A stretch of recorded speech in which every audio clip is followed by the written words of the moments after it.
దెయ్యం వస్తుంది. ఇప్పుడు దెయ్యం వచ్చి ఎత్తుకోపోతుంది. దెయ్యం రామంట.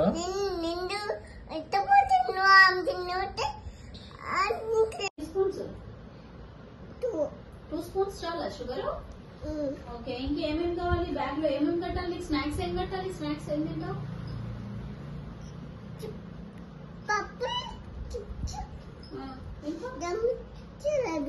జమ్స్ లేవా? జమ్స్ కావాలా? ఎందుకో జమ్స్ ఎందుకు వద్దు?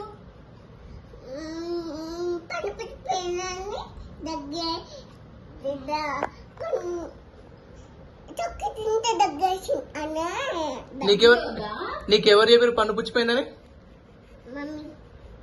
అంటే ఇప్పుడు చాక్లెట్ తినవా రేపటి నుంచి? మరి పొద్దున ఎందుకు అడిగినావు చాక్లెట్ తిప్పమని? నన్ను అడగలే నువ్వు? నేను మమ్మీ పాపని కాదు డాడీ పాపని అన్నావంట. Mummy పాపనా daddy పాపనా?